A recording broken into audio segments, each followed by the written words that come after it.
যাই হোক, যে কথা বলছিলাম, তাহলে প্রথম সামেটিভ ইভ্যালুয়েশনে ক্লাস 9-এ পশ্চিমবঙ্গ সরকারের যে সিলেবাস আছে তাতে 1, 2, 3, 4 চারটে আমাদের লেসন পড়তে হবে। আমরা এই 4টে লেসন সম্পর্কে আলোচনা করেছি। আজকের লেসন প্রথম 1 নম্বর লেসনে যে গল্পটি আছে, যে ফিচারটি আছে, tales of Bhola grandpa, Manoj দাসের লেখা, সে বিষয়ে একটু আলোচনা করব। তোমরা একটু অ্যাটেন্টিভলি ভিডিওটা স্কিপ না করে একটু অ্যাটেন্টিভলি শুনবে, তোমাদের উপকার হবে, তোমরা উপকৃত হবে। এবং এর থেকে আমি এই গল্পটি পড়িয়ে এর থেকে কি প্রশ্ন আসতে পারে, কি ধরনের প্রশ্ন আসতে পারে, তোমরা কিভাবে তৈরি হবে, সবই বলবো। তোমরা একটু শুনবে। তোমরা দেখতে পাচ্ছ যে আমি লেসন 1-এ রয়েছি, টেলস অফ ভোলা গ্র্যান্ডপা, লেখক মনোজ দাস। তার সম্পর্কে একটু the author and the text, আমরা যে লেখকের লেখা পড়ছি সে লেখক সম্পর্কে একটু জানা দরকার আমাদের, তবেই আমাদের তার লেখা সম্পর্কে অনুধাবন করতে পারব। মনোজ দাস 1934 সালে এনার জন্ম। Is an Indian award winning bilingual writer, ভারতের একজন পুরস্কার বিজয়ী, সাহিত্য পুরস্কার বিজয়ী। বাইলিঙ্গুয়াল শব্দের অর্থ দুটি ভাষাতে যিনি লিখেছেন বা লিখতে পারেন বা লেখেন। ইনি দুটি ভাষাতে লিখেছেন, ওড়িয়াতে লিখেছেন এবং ইংরেজিতে লিখেছেন। একজন লেখক, writer, who writes in Odia and English. তিনি ওড়িয়া এবং ইংলিশে লেখেন। He has written many novels. তিনি অনেক উপন্যাস লিখেছেন, শর্ট স্টোরিজ লিখেছেন, পোয়েমস, ট্রাভেলগস মানে হচ্ছে ভ্রমণ কাহিনী, and articles on history and culture. ইতিহাস সম্পর্কিত লেখা এই মনোজ দাস, এই লেখক লিখেছেন, সম্মানীয় লেখক। হিস্ট্রি এবং কালচার সম্পর্কে উনি লিখেছেন। শুধু আমি তোমাদের বলবো, অনুরোধ করব, তোমরা আমি যেরকম লাইন বাই লাইন পড়াচ্ছি, একটু লাইন বাই লাইন তোমরা দেখলেই এই গল্পটি সম্পর্কে তোমরা একেবারে অনুধাবন করতে পারবে। একটু খেয়াল রাখো। এই টেক্সট সম্পর্কে বলেছে, এই যে লেখাটা এখানে দেওয়া হয়েছে, লেখকের লেখা দেওয়া হয়েছে, এ সম্পর্কে একটু বলা আছে, একটু দেখবো, ইনস্ট্রাকশনটা দেখবো। This text is an edited version of Das short story. এইটা একটা এডিটেড ভার্সন, এটা কাটছাট করে এই মনোজ দাসের লেখা ছোট গল্পের সমগ্র সমাহার, তার থেকে কাটছাট করে ছোট উপায়ে দেওয়া হয়েছে তোমাদের জন্য। This short story which narrates Bhola grandpa's hilarious adventures. এখানে ভোলা গ্র্যান্ডপা কেন্দ্রীয় যে চরিত্র এই গল্পের, একজন ভোলা নামের একজন বৃদ্ধ, অতিবৃদ্ধ একজন মহোদয়, একজন মহাশয়, একজন ব্যক্তি, তার সম্পর্কে বলা আছে তার হিলারিয়াস অ্যাডভেঞ্চার। তিনি বিভিন্ন কাণ্ড কারখানা করেছেন যেটা খুবই হাস্যকর ছিল। তিনি ভুলে যেতেন, তার এই ভুলো মনের বিষয়ে বর্ণনা করতে গিয়ে তার নামের সার্থকতাও বজায় থাকে। তিনি ভুলে যেতেন এবং তার নাম ভোলা। দেখো, একটু অদ্ভুত কোইন্সিডেন্স আছে, নামের সার্থকতাও আছে এখানে, পরে আসবো আমি সেটা। তার সম্পর্কে এই স্টোরিটা, the simplicity and forgetfulness of Bhola grandpa provides an element of humour on which the story hinges. এই গল্পটা পরতে পরতে বাঁধা আছে ভোলা গ্র্যান্ডপার ফরগেটফুলনেস, ইনি ভুলে যেতেন। ফরগেটফুলনেস মানে ইনি ভুলে যেতেন। আর কি, ভোলা গ্র্যান্ডপার সিম্পলিসিটি ছিল, খুব সহজভাবে সহজ সরল মানুষ ছিলেন তিনি, তার সম্পর্কে বলা আছে এখানে। সেই সহজ সরল মানুষের বৃত্তান্ত, ছোট একটি দুটি তিনটি তার জীবনের কাহিনী এখানে বর্ণনা করা হয়েছে। আমি বলবো সেটা, তোমরা শুনবে। একটু ভালো করে দেখো টেক্সটটা, বইটা একটু ভালো করে ফলো করো। ভোলা grandpa and his wife lived at the western end of her village. Vola grandpa and his wife lived at the western end of our village.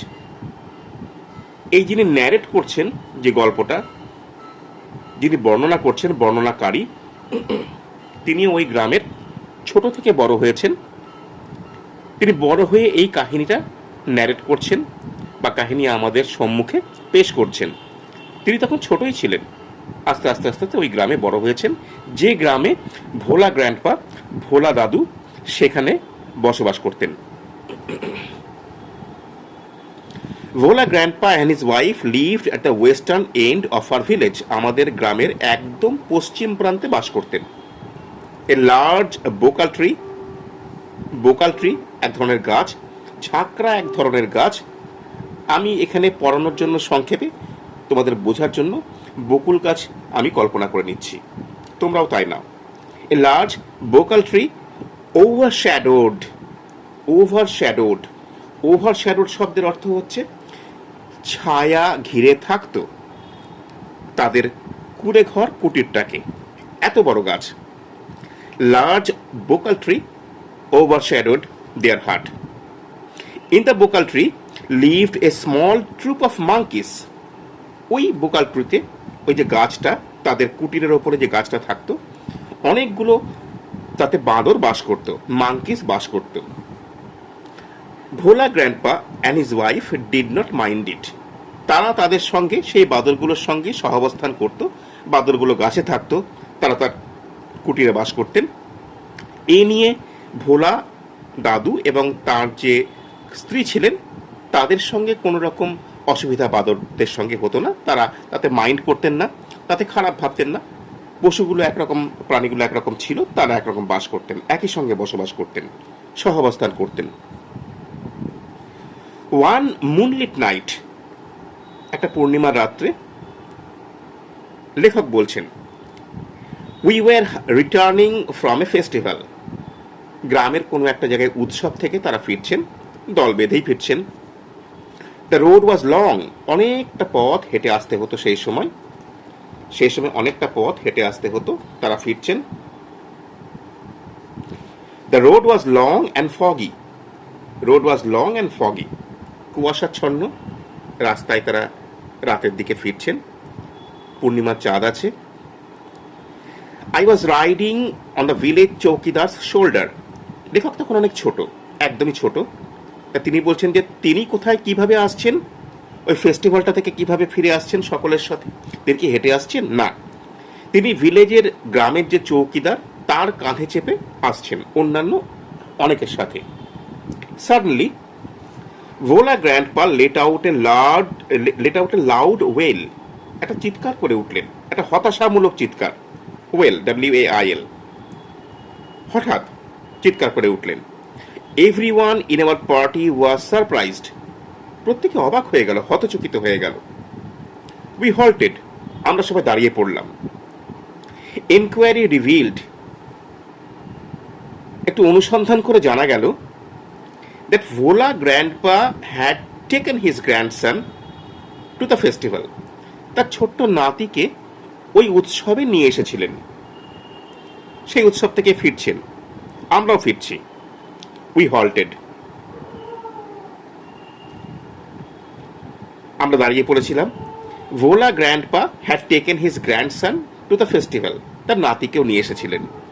He had tightly held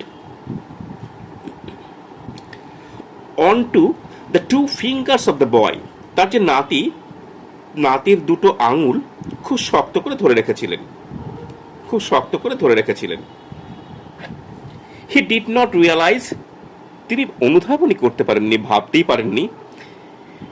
when those fingers slipped out, কখন সে হাত দুটো, আঙুল দুটো তার হাতের থেকে slip করে গেছে, ছাড়িয়ে চলে গেছে ওই বাচ্চাটির, ছাড়িয়ে, বাচ্চাটি তার আঙুল ছাড়িয়ে, ভোলা দাদুর আঙুল ছাড়িয়ে কোথায় যেন চলে গেছে।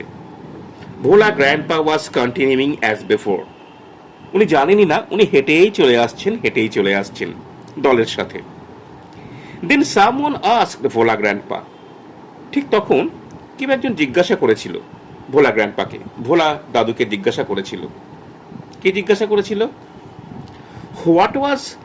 হোয়াট হি ওয়াজ গ্রিপিং, তিনি হাতে কি ধরে আছেন?